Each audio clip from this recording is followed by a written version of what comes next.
Vamos a iniciar la clase de hoy hablando de la regulación nerviosa de la circulación y control de la presión arterial.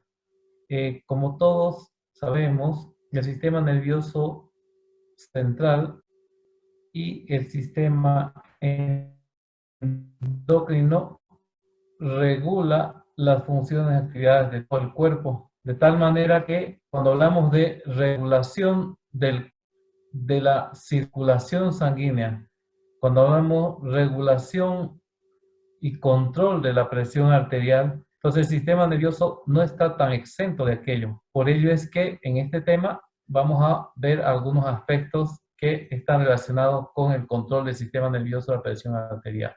Primero, decir que la presión arterial es regulada por el sistema nervioso central de manera rápida, inmediata, en segundos. Esa es la forma de control de la presión arterial por el sistema nervioso central. De tal suerte que si la presión cae o baja de un momento a otro, inmediatamente reacciona el sistema nervioso para que ésta vuelva a subir. O al revés, si ésta sube, inmediatamente se reacciona para que se vuelva a su estado normal, a bajar si es que ha subido. ¿Cómo lo hace? Obviamente, como todos sabemos, a través del sistema nervioso autónomo. El sistema nervioso autónomo está compuesto por el simpático y parasimpático. Se encuentra a nivel del bulbo del sistema nervioso central como centros llamados vasomotores, en este caso, y cardiorectores. Los vasomotores pueden ser vasodilatadores y vasoconstrictores. Es así que el sistema puede controlar de manera inmediata la presión arterial durante el ejercicio, durante el estrés, durante cualquier situación que se haga que requiera mayor presión o menor presión de manera normal, fisiológica. Y cuando esta es patológica, obviamente también el sistema actúa de manera inmediata. A esto conocemos, obviamente, como el control del sistema nervioso central de la presión arterial a través del centro, lo que llamaba vasomotor. En el cerebro, obviamente, existen lugares donde llega la información para hacer que esta sea una acción constrictora o relajadora. No estoy hablando del sistema nervioso autónomo, estimulador o excitador, sino como rector de la actividad muscular del cerebro.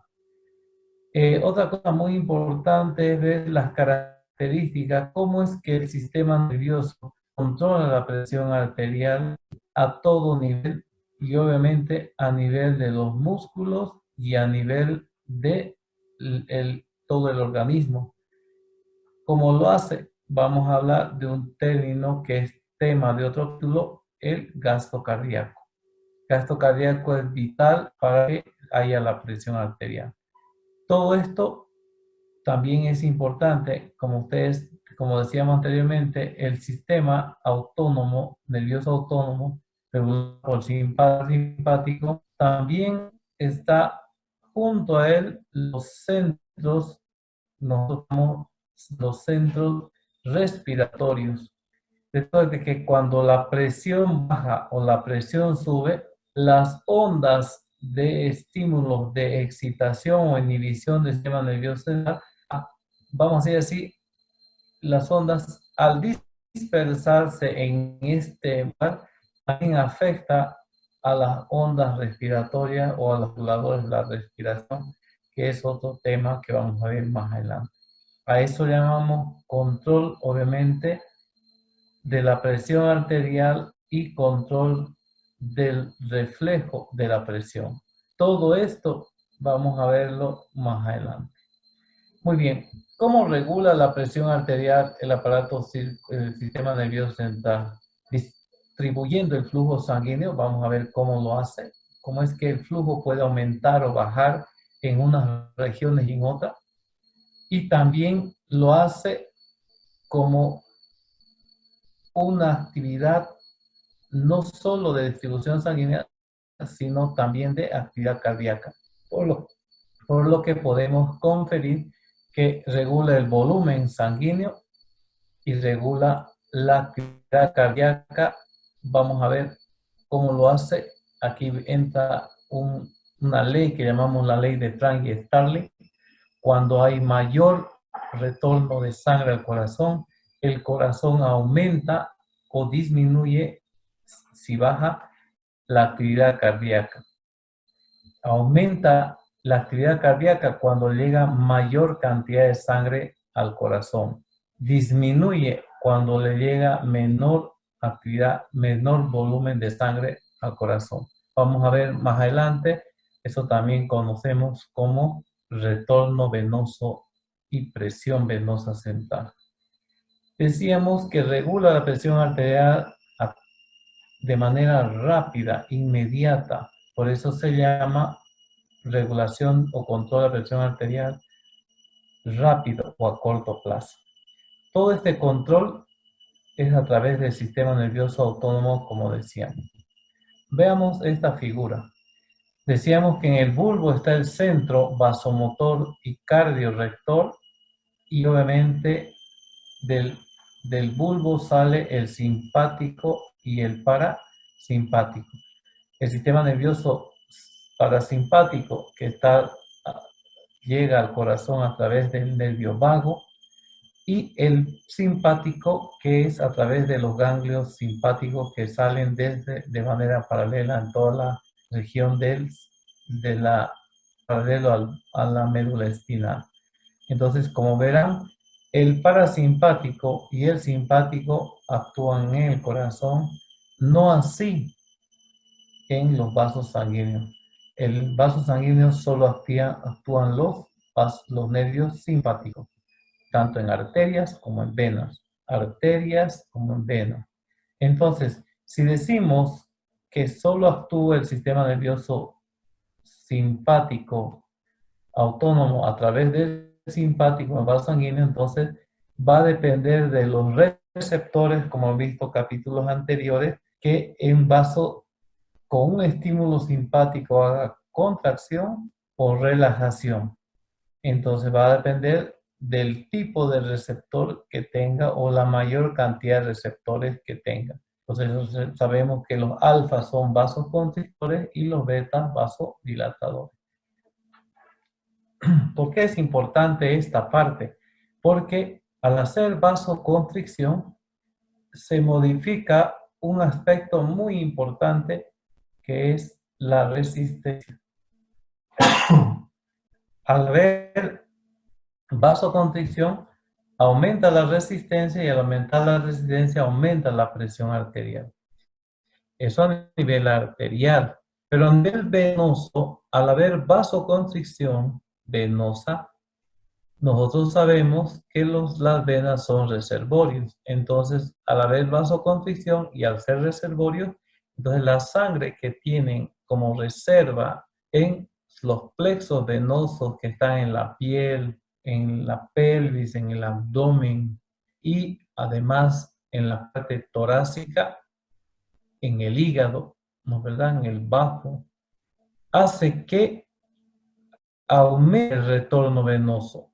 Al aumentar el retorno venoso, obviamente aumenta la llegada de sangre al corazón. No se olviden que las venas devuelven sangre al corazón, las arterias sacan sangre del corazón. Entonces, si hay vasoconstricción venosa, aumenta la llegada de sangre al corazón. ¿Y qué hace el corazón?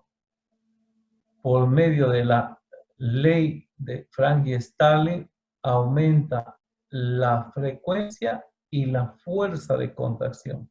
A eso nosotros, pero sobre todo la fuerza de contracción. Entonces, ¿qué va a pasar con ello?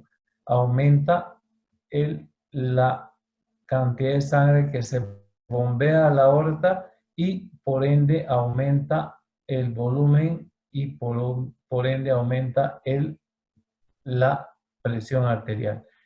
Entonces, vasoconstricción arterial, aumento de resistencia; vasoconstricción venosa, aumento del retorno venoso. Entonces, en palabras, para que haya aumento de la presión arterial, tiene que haber aumento de la resistencia y aumento del volumen sanguíneo.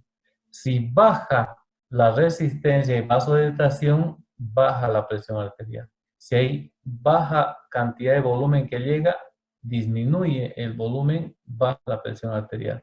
De ahí tenemos que, de esa manera, el aparato, el sistema nervioso central regula la presión arterial de manera inmediata. Pero para saber si ha subido o ha bajado la presión arterial, es necesario que haya receptores. ¿Qué receptores? Receptores que están en la bifurcación de la carótida, donde se conocen como corpúsculos carotídeos, donde hay vasoreceptores y quimiorreceptores. Los vasoreceptores detectan que la presión ha bajado o detectan que ha subido. Inmediatamente esos vasoreceptores que están en la bifurcación de la aorta, entonces, ¿qué hacen? Mandan estímulos nerviosos, activan a nivel del bulbo el sistema vasomotor y cardiorector. Vasomotor que está obviamente dado por estos núcleos superiores que son anteriores, anterolaterales, llamados núcleos con ese mismo nombre y que su función es vasoconstrictor. Y los dorsales, laterales dorsales, son vasodilatadores. Y el otro que es cardio inhibidor, que regula la actividad cardíaca. Entonces, cuando el receptor del corpúsculo carotídeo, entonces decíamos que a través de esos varios receptores del corpúsculo carotídeo y otro que hay en el callado de la aorta, aquí llamado vasoreceptor aórtico, entonces detectan que la presión, el momento en que baja o se sube, inmediatamente mandan información, estímulo nervioso al bulbo para que éste, si ha bajado, libere el simpático y haga la vasoconstricción, aumente la resistencia y al hacer venoconstricción aumente el retorno venoso, con lo cual inmediatamente se eleva la presión arterial. Y en caso de que los receptores detecten que la presión se ha elevado, entonces igual manera llega información al bulbo que es de menos impulsos que manda. El bulbo inmediatamente lo que hace es que inhibir el estímulo simpático, lo cual hace que haya mayor relajación, o sea, vasodilatación en ambos vasos, y al haber vasodilatación disminuye la resistencia, disminuye el retorno venoso, entonces disminuye la presión a su estado normal. Eso es inmediato, en segundos. Por eso el control es veloz en este caso. Lo malo es que no dura mucho tiempo, por lo que luego de que el sistema nervioso regula la presión a lo máximo que puede, en el tiempo, en segundos, inmediatamente después se hace cargo el sistema de control de la presión arterial a plazo intermedio y luego a largo plazo, que está dado por el aparato sistema renal. Entonces eso vamos a ver en el próximo capítulo, pero por ahora ese es el mecanismo. Aquí tenemos la misma ilustración, aquí tenemos, esta es la protuberancia, este es el bulbo, y obviamente vemos cómo es que la función a nivel del bulbo no solo actúa a nivel de la, vamos a decir así, del sistema cardiorector, sino también está la respiración, que está relacionado con los músculos intercostales, con el diafragma y todas esas cosas. Por eso el bulbo es vital, un centro de la vida, ¿no? El centro que tiene el aparato respiratorio y cardiocirculatorio regulado a través de este lugar, de este centro. Entonces decíamos que los nervios que llegan a los vasos sanguíneos solo son simpáticos y lo hacen solo hasta las arteriolas. Las metaarteriolas que se caracterizan por tener músculo liso, pero no en forma uniforme, sino en anillos, esta metaarteriola no tiene inervación simpática ni parasimpática. Es más, no tiene inervación ni por simpática en ninguna parte. Entonces, a nivel del esfínter precapilar tampoco hay inervación simpática. De tal suerte entonces que la regulación de la resistencia a nivel de la metaarteriola y el esfínter precapilar y obviamente de los capilares que no tienen músculo es a través de forma indirecta. Como lo hace cuando hay descarga simpática, la descarga simpática también llega a la glándula suprarrenal a nivel de la médula suprarrenal. En la médula suprarrenal se aumenta la producción de adrenalina y noradrenalina, que son los neurotransmisores que utiliza el simpático. Entonces, la adrenalina y noradrenalina que se libera de la médula suprarrenal a la sangre actúa en estos receptores. O sea, la regulación de la meta arterial del esfínter precapilar, ya sea de vasoconstricción y vasodilatación, está de manera indirecta por el simpático, ¿sí? Y una vez ocurrido eso, entonces hay el flujo sanguíneo que es de manera controlada, obviamente, por el esfínter precapilar. Este garantiza que el capilar no reviente o no se lesione por una gran presión o mayor volumen de sangre.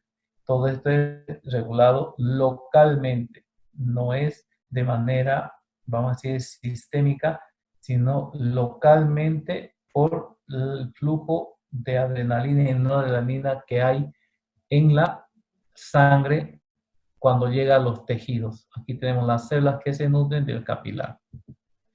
Aquí tenemos el ejemplo importante que quería mostrarle. Un vaso sanguíneo, cuando aumenta la presión, puede hacerlo a través de las paredes, haciendo una, vamos a decir así, una resistencia, o a través del flujo sanguíneo. Por ejemplo, aquí un vaso sanguíneo normal. Aquí hay demasiada cantidad de sangre. El vaso sigue normal. Entonces, ¿qué ha pasado aquí? Hay más sangre, el diámetro normal, entonces mayor presión. ¿Cuál es el mecanismo? Ha aumentado la presión arterial. Aquí hay vasos sanguíneos de menor calibre, el mismo volumen de sangre, entonces, ¿qué ha pasado? Ha aumentado la presión arterial. Esto es, aumenta la presión arterial cuando aumenta el volumen, siendo el vaso del mismo diámetro, o aumenta la presión cuando aumenta el diámetro, disminuye el diámetro del vaso sanguíneo, se vuelve más estrecho, mayor resistencia, pero el volumen de sangre es normal. En los tres casos, entonces, este es normal y este es normal, solo se está demostrando que la presión puede aumentar cuando aumenta el volumen o cuando aumenta la resistencia. Ambos hacen que suba la presión, ¿sí? Entonces aquí está la figura, aquí está alta y aquí es normal. Entonces a eso llamamos regulación de la presión arterial por el volumen o la resistencia. Aquí el mecanismo de control del flujo sanguíneo, entonces decimos que se hace a través de un corto plazo, que es el sistema nervioso central, y el otro mecanismo de control es a largo plazo, que es dado obviamente por el sistema renal. Aquí es netamente, vamos a decir así, es un control inmediato, rápido, en segundos, y lo hace el sistema nervioso central otra vez, y obviamente el sistema nervioso central responde a ¿qué cosa? A estímulos o mecanismos que recibe desde los receptores, desde el tejido o los vasos grandes que contienen los receptores. Entonces ahí hablamos que eso es inmediato. Pero existe el largo plazo que vamos a ver que es más lento. Obviamente es un periodo que inicia a un plazo intermedio que es minutos, horas, y a largo plazo días, semanas, meses, años. Esto vamos a ver en el próximo tema, que es regulación de la presión arterial a largo plazo por el sistema, en este caso, renal, ¿no? Por el aparato urinario. Aquí vemos otro ejemplo. Aquí está el esfínter precapilar, los capilares, las venas, las vénulas, y aquí vemos que las vénulas también tienen músculos y pueden hacer contracción. Esto hace que haya un control local del flujo sanguíneo en los tejidos. Entonces, aquí vemos un ejemplo. La presión arterial, ¿no es verdad? Puede hacer que, en este caso, este es el órgano. Si llega mayor presión arterial, mayor cantidad de sangre, mayor volumen llega al órgano, y la vena obviamente disminuye, vamos a decir, drena lo que ha llegado dependiendo la cantidad de volumen. Pero hay un fenómeno, un mecanismo que se llama hiperemia activa y otro hiperemia reactiva. ¿Cuándo es hiperemia? Hiper quiere decir elevado, alto. Emia viene de hemo, de sangre. Activa es que se hace de una manera, vamos a decir así, previsora, que no necesita, digamos, tener un previo, una previa falta de nutrientes. Se dice activo es que cuando el organismo va a entrar en acción, inmediatamente el flujo sanguíneo en ese órgano que va a entrar en acción, que va a entrar en funcionamiento, que va a requerir harto nutriente, antes de entrar en acción, el organismo ya, el sistema nervioso ha redistribuido la sangre y ha aumentado el volumen de sangre en el órgano antes de que haya el requerimiento. Cuando eso ocurre, se llama hiperemia activa. Por ejemplo, cuando una persona va a empezar a almorzar, por eso el ciclo circadiano es muy importante, cuando va a iniciar la digestión de un alimento X, antes de que empiece a consumir el alimento, el aparato, el sistema nervioso redistribuye la sangre aumentando el flujo sanguíneo a nivel del aparato digestivo. 8 metros de intestinos que van a entrar en acción, que requieren alta circulación, o sea, alta cantidad de nutrientes, porque va a haber no solo liberación de enzimas, sino aumento de la contracción de músculos, el peristaltismo, aumento de la actividad de absorción, aumento de la actividad motil, de la motilidad, distensión para recibir los alimentos a nivel estomacal y secreciones de todas las glándulas que van a entrar en el proceso de digestión, desde las glándulas salivales, ¿no es verdad? Cuando estamos bastante hambrientos, tenemos hambre, entonces, y nos están sirviendo, llegamos a la casa y olemos un olor muy agradable de la comida. ¿Qué pasa con estas glándulas salivales para iniciar?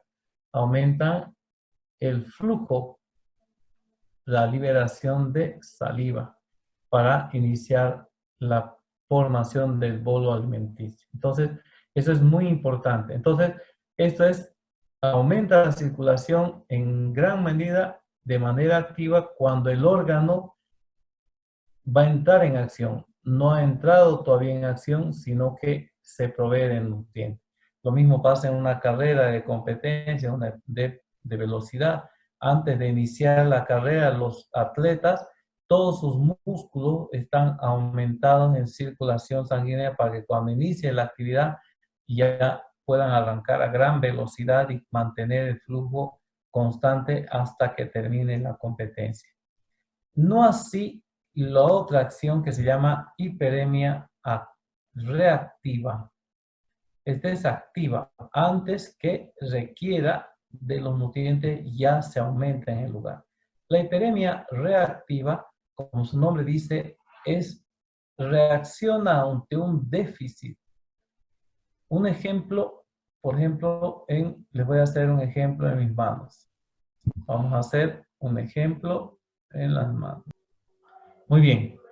Fíjense las manos. Mi mano tiene un color rosado, normal.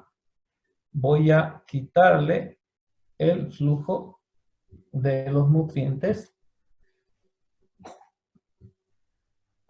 y va a empezar a faltar sangre. No está llegando sangre, no está llegando nutrientes. Entonces, los vasos sanguíneos ante esa falta de nutrientes se están dilatando porque ha aumentado el CO2, disminuido el oxígeno y la glucosa está baja.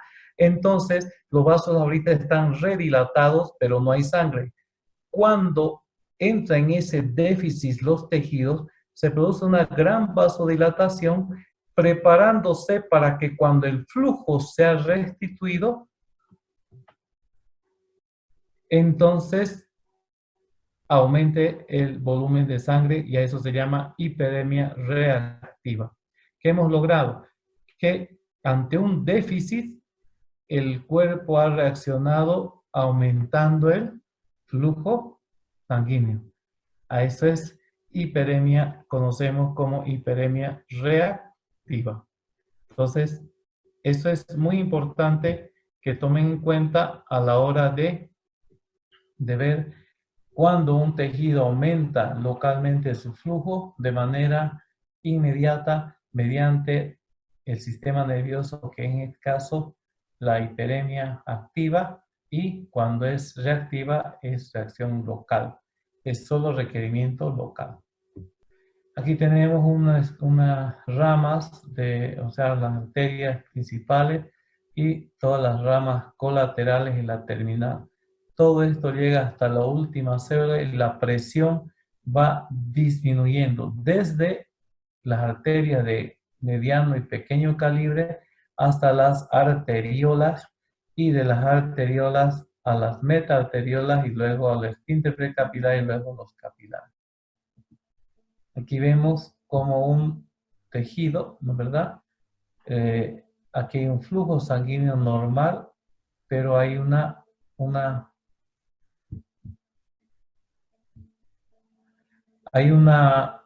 necesidad de que lleguen las células de defensa, entonces aumenta el volumen sanguíneo, hay vasodilatación, aumenta el volumen y aumento del flujo y aumento de la circulación.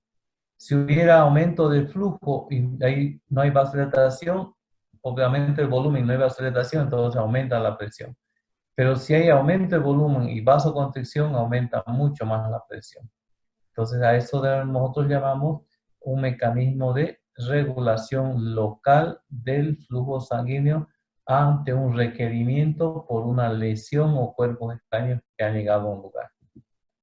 Este es lo mismo de los huesos y gracias.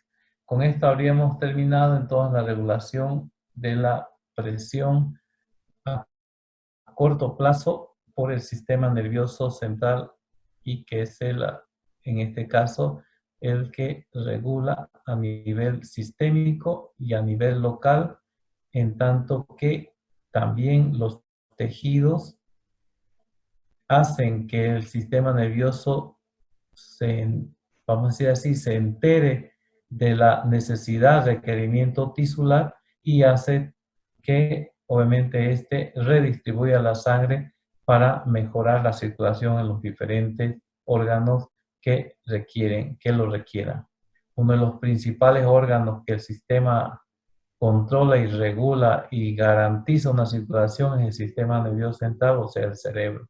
Si baja la presión a nivel cerebral, inmediatamente se activa un mecanismo para que aumente la presión a nivel cerebral.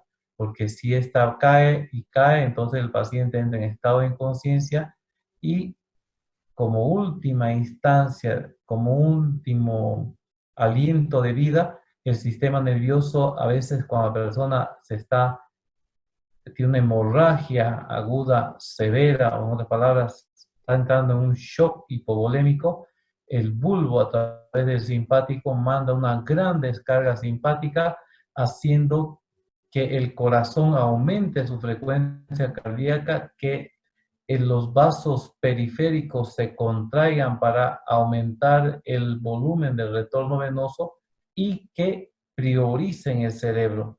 De ahí es donde se puede ver que el paciente que está entrando en hipoperfusión tisular cerebral hace unos movimientos como temblores, ¿no? De contracciones, como convulsiones, que son los últimos que hace el sistema nervioso central para poder garantizar la circulación en el cerebro. Pero a veces lo logra y a veces no, entonces viene la muerte inmediata. Gracias.